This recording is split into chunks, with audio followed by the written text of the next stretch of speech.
थोड़ा सा चेतन होकर बैठे, अपने आप को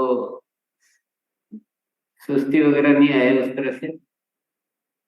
तो आपको, क्योंकि थोड़ी सी बातें जो है ना वो मन की अवस्था की बातें हैं, तो उसमें ध्यान बहुत जरूरी है, ध्यान से समझना पड़ेगा। तो मैं पहले स्क्रीन शेयर कर देता हूँ।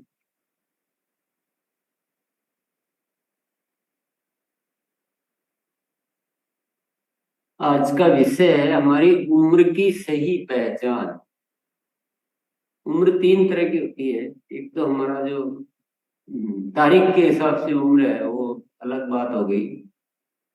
एक मेटाबॉलिक एज होती है, वो जो हम उससे नापते हैं कि मेटाबॉलिक एज क्या है, वो भी एक दूसरा विषय हो गया। लेकिन हम जीवन को किस तरह से जीते हैं, वो सही उम्र है। उसको क्या उपयोग कर रहे हैं, कैसे जी रहे हैं, उससे आपके उम्र की सही पहचान होती है। तो कौन कौन अपनी उम्र की सही पहचान करना चाहता है, वो इस विषय को थोड़ा सा ध्यान से सुने, समझे, कोशिश करें। उम्र की पहचान होने से पहले जागृत होने की पहचान, या इसको जीवित होने की पहचान भी कह सकते हैं। या जैसे नहीं होता, कोमा में होता है इंसान, या पूरा होश में है। तो होश में होना, जीवित होना, जागृत होना, उसकी पहचान कैसे करेंगे? सबसे पहला पॉइंट है जिसकी सोच समझ चालू है।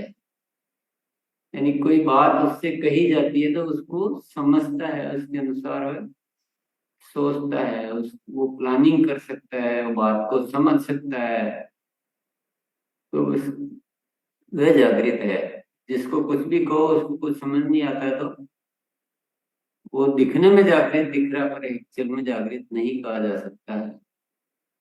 दूसरा पॉइंट जो है वो है जो अपने अपने परिवार व समाज के प्रति जिम्मेदारियों के लिए जागरूक है। तो ये बात हम समझ ही सकते हैं कि परिवार और समाज के प्रति जिम्मेदार है, उसको उसको वो उतना ध्यान है कि मुझे क्या क्या जिम्मेदारियां मेरे ऊपर है, क्या मुझे समाज के लिए करना चाहिए, क्या अपने परिवार के लिए करना चाहिए, क्या अपने लिए करना चाहिए। उसको हम जागृत कह सकते हैं। जिसकी इच्छाएं विवेक पर हावी नहीं रहती। जो नहीं होता कि इंसान से कुछ भी हो जाता है, जो वो नहीं करना चाहता वो भी उससे होता रहता है, तो इसका मतलब इच्छाएं विवेक पर हावी है। जैसे बोलते हैं ना कि सुबह गुरुकुल में शामिल तो होना चाहते हैं पर नींद नहीं उड़ती है। तो यानी इच्छा तो है, पर वो विवेक पर हावी हो रही है।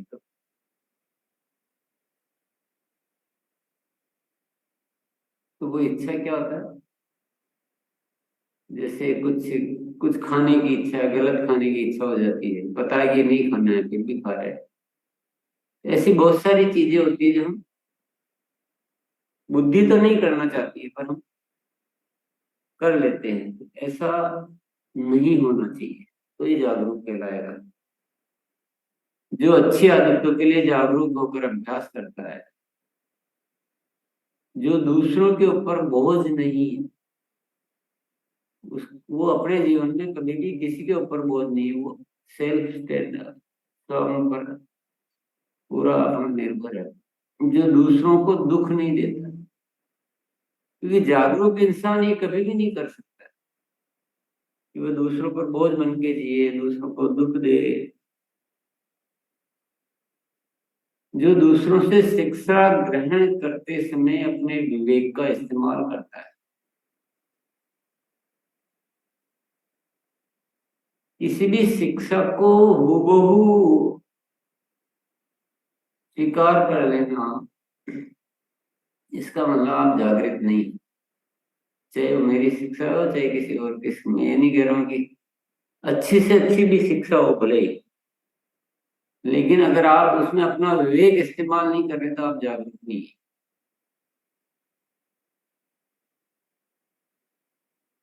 क्योंकि ऐसे तो क्या होगा कि 10 जने शिक्षा देंगे और 10 ही आप स्वीकार करते रहेंगे, तो आपका होगा क्या?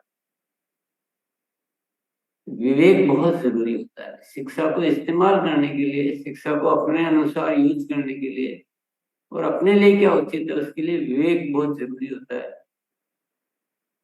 एट पॉइंट है उसकी कोशिश करती कि वह सबको खुशियां दे, यानी वह जागरूक है, जागृत है, जीवित है, होश में है। ये तो हुई जागृत होने की उम्र की पहचान, सही उम्र। जिसे नया करना पसंद नहीं होता है वह क्या है? वृद्ध है। ऐसे तारीख के हिसाब से कितनी उम्र हो उससे कोई लेना, तारीख के हिसाब से भले वो 25 साल का है, 30 का है, 40 का है, 18 का है, कितने का भी है, लेकिन जो बिल्कुल पुराने में ही संतुष्ट है, बस उससे कुछ भी नया करना अच्छा नहीं लगता, तो उसको क्या कहेंगे? वृद्ध कहेंगे। और जो दूसरों पर बेवजह चिड़चिड़ाता रहता है उसको उसको कहेंगे अति वृद्ध। वो बस अब आखिरी स्टेज पे है, और जो जिंदगी से हार मान चुका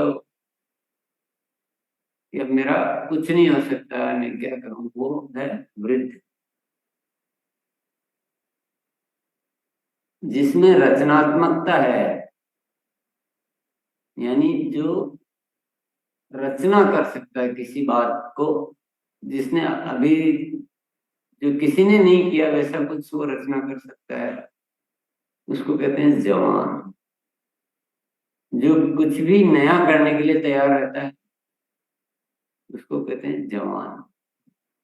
शरीर की उम्र से कोई लेना देना नहीं है। अगर 100 साल का इंसान भी नया करने के लिए तैयार है, रचनात्मकता है, तो वह जवान कहलाएगा। अपने आप को बदलने के लिए जो तैयार है वह कहलाता है जवान। कई लोग होते हैं ना जो पुराने उसमें बिल्कुल सेट हो जाते हैं, पैटर्न पैटर्न बना लेते हैं अपना, तो वो वृद्ध में चले जाते हैं। जो अब जीवन में विश्राम करना चाहते हैं वो है वृद्ध। जो अपनी निष्क्रियता को संतोष का नाम देते हैं कि मुझे तो अब संतोष है, अब कुछ नहीं करना है, वो है वृद्ध। और जो अपने आप को धारणाओं के पिंजरे में कैद कर चुके हैं वो है वृद्ध। समझ गए? बहुत सारी धारणाएं पाल ली, ये ऐसे होता है, वो ऐसे होता है, इससे अलग कुछ नहीं हो सकता।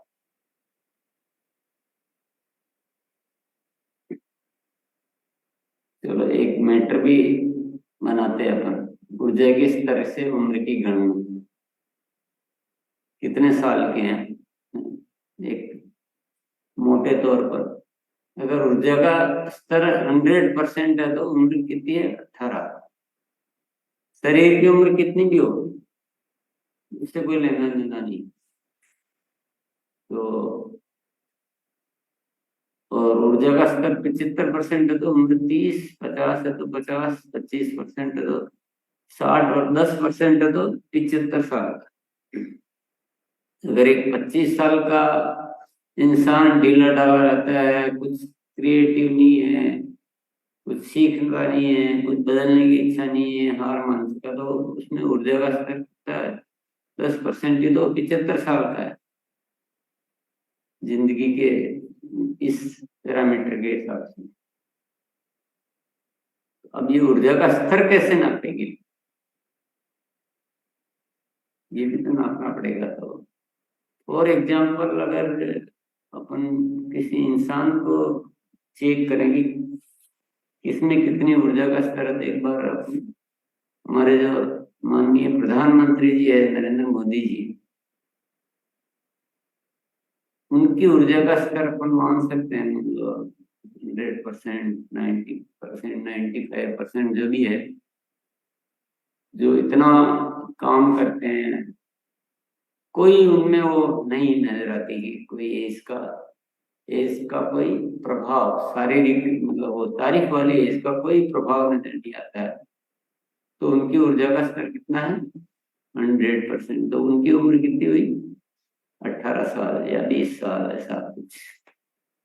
तो उसी तरह से हम अपनी उम्र को नाप सकते हैं और हम बड़े आराम से, अच्छे से हम अपने जीवन को जी सकते हैं। पहले जागृत है यानी जीवित है, जीवित के बाद उम्र कितनी है ये पहचाना, उम्र के बाद धार्मिक होने की पहचान। उम्र बहुत सारी है, धार्मिक भी तो होना चाहिए, जिसके हर कर्म में मूल्य समाहित हो, वैल्यूज, जीवन मूल्य, वो है धार्मिक। जो हर परिस्थिति में समता भाव में रहता हो,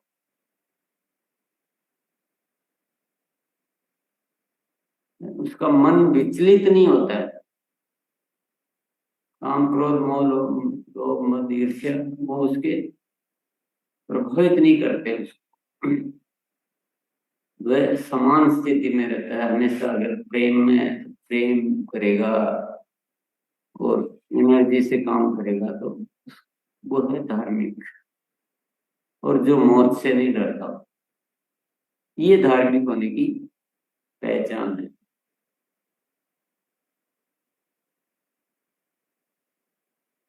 सही व्यक्तित्व की पहचान है।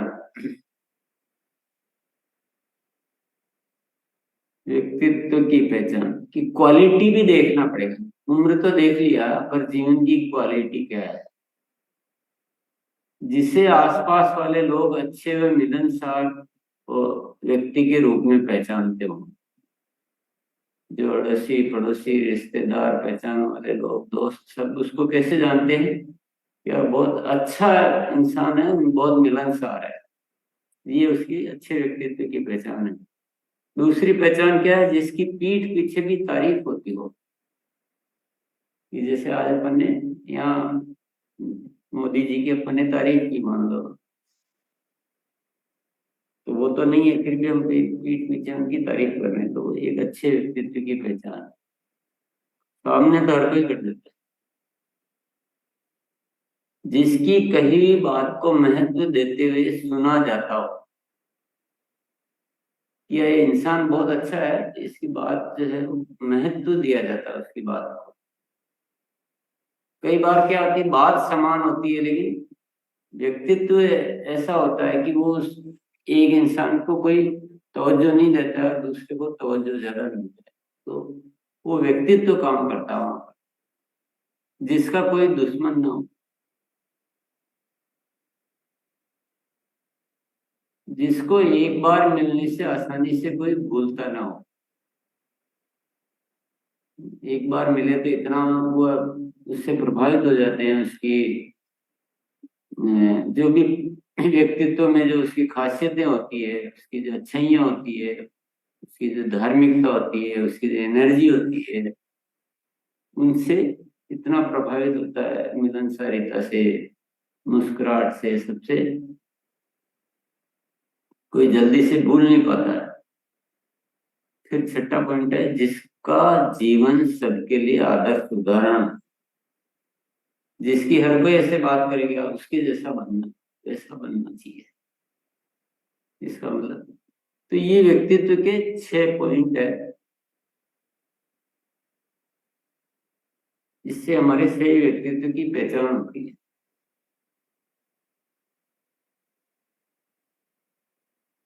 समझदार होने की पहचान,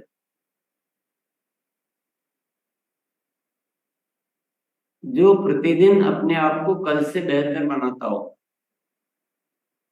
क्योंकि समझदार इंसान कभी भी अपने आप को एक जगह रोक के नहीं बैठेगा, और हर दिन का यूज करेगा, इस्तेमाल करेगा। और जो भी चीजें उसको जानने सीखने को मिली है, अनुभव, क्योंकि सीखने को मिलता रहता है, जिंदगी के अनुभव से भी मिलता है, छोटी छोटी बातें भी सिखाती है। वह प्रतिदिन अपने आप को कल से बेहतर बनाता रहता है। समझदार इंसान जो अपनी प्रतिष्ठा को आर्थिक लाभ से ज्यादा महत्वपूर्ण समझता हो, वह आर्थिक लाभ को बाद में देखता है, पहले अपनी प्रतिष्ठा को मेंटेन रखता है कि वह कभी खराब नहीं होनी चाहिए। वह समझदार है। आर्थिक लाभ के चक्कर में जो प्रतिष्ठा खो देता है वह समझदार नहीं है। जो जीवन को असली आनंद के साथ जीता हो, क्योंकि अगर बहुत सारे कार्य कर रहे हैं, कुछ कर रहे हैं, कुछ एकत्रित कर रहे हैं और आनंद ही नहीं आ रहा है, तो समझदार इंसान ऐसा नहीं करेगा। क्योंकि जिसके लिए कर रहे हैं वह खोकर कुछ भी किया तो मतलब नहीं। जिसकी बैलेंस शीट में दुआओं की कमाई खूब नजर आती, समझदार इंसान हमेशा दुआओं की कमाई में ज्यादा ध्यान देता है, क्योंकि वो ज्यादा इम्पोर्टेंट है। ये समझदारी की बात है। पांचवा है जो ऐसा कोई कार्य नहीं करता हो जिसके लिए बाद में पश्चाताप करना पड़े। वह अपने अनुभव के आधार पर सीखते हुए और समझदारी से ये अपने आप को ऐसा ट्रेंड कर लेता है कि ऐसा कोई काम नहीं करता जो बाद में पश्चाताप करना पड़े। जिसको अपने लिए सोचने की जरूरत न रहती हो, वह अपने जीवन को इस तरह से जीता है कि उसके जीवन की सारी जरूरतें, उसकी सारी इच्छाएं स्वतः ही पूरी होती रहती है। वह केवल दूसरों के लिए, समाज के लिए, आनंद के लिए और उसके लिए करता है। जो समय की कीमत को पहचानता हो। समय बहुत कीमती है। जो समय को ये व्यर्थ खो देते हैं वो समझदार नहीं है। समझदार इंसान क्या करता है, जो भी इशारा उसे मिलता है वो उसको तुरंत पकड़ के और तुरंत उस पर काम कर लेता है, एक्शन ले लेता है, प्लानिंग कर लेता है, कुछ न कुछ उसको जो भी करना है एक बात को एक इशारे में समझता है। उसको इतना नहीं समझाना पड़ता है क्योंकि उसको समय की कीमत पता है।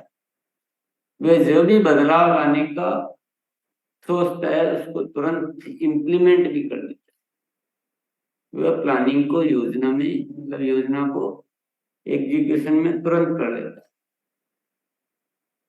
तो वो आलसी नहीं होता, वो समय की कीमत को पहचानता है। तो खुद के व दूसरे के समय को कभी भी खराब नहीं करता है। तो ये इस तरह के कुछ पॉइंट है। निष्कर्ष क्या है?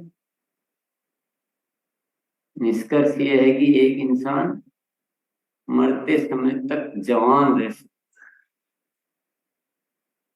बढ़िया क्वालिटी का लाइफ जी सकता। क्वालिटी लाइफ, गुणवत्ता वाली चीज। हम क्या सामान खरीदने जाते हैं तो अच्छा सामान लाते हैं, बुरा लाते हैं? क्वालिटी ढूंढते नहीं कि हम बढ़िया सामान लाए। दूसरों से हम क्या अपेक्षा करते हैं, दूसरे कैसे होने चाहिए? बोले बहुत अच्छे होने चाहिए, सब ये प्रधानमंत्री अच्छे होने चाहिए, सरकार अच्छी होनी चाहिए, पुलिस अफसर अच्छा होना चाहिए, मेरा पड़ोसी अच्छा होना चाहिए, मेरा दोस्त अच्छे होने चाहिए, मेरे रिश्तेदार अच्छे होने चाहिए, मेरे मम्मी पापा अच्छे होने चाहिए, मेरे बच्चे अच्छे होने चाहिए।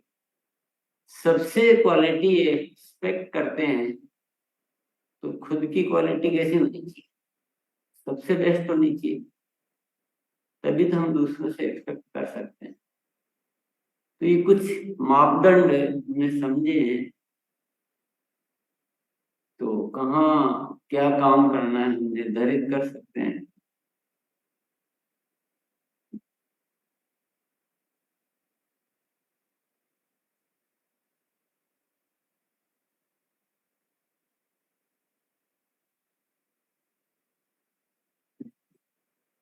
समझना समझना शब्द भी नहीं, उसकी बजाय अगर हम अपने आप को ट्रांसफॉर्म बोलेंगे इसको, कि अगर हम अपने आप को बदलने के लिए तैयार हैं तो बहुत कुछ, ये जो टॉपिक था ये हमारे काम का है। अन्यथा ये टॉपिक कुछ काम का नहीं। ये एक इशारा है, बहुत जबरदस्त इशारा। ये सीधा सीधा कुछ नहीं करेगा, ये हमारे को चेक करने का, पहचानने का एक इशारा है। और जो इशारे को प्राप्त करना चाहेगा उसके लिए काम का है।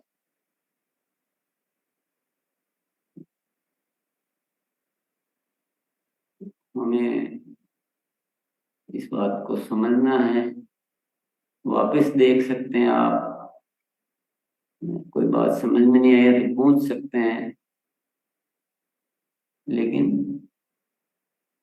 ये एक इम्पोर्टेंट बात है जिसके बिना सब कुछ व्यर्थ है। पूरी जिंदगी बेकार जा सकती है, बेकार, एकदम कुछ नहीं किया वाला, यही चला गया। और पूरी जिंदगी एक अच्छी गुणवत्ता लाइफ बन सकती है, अच्छी क्वालिटी का जीवन बन सकता है, जो खुद के लिए, दूसरों के लिए उपयोगी हो सकता है। तो मैं अपनी बात पे ही विराम दूंगा। आपके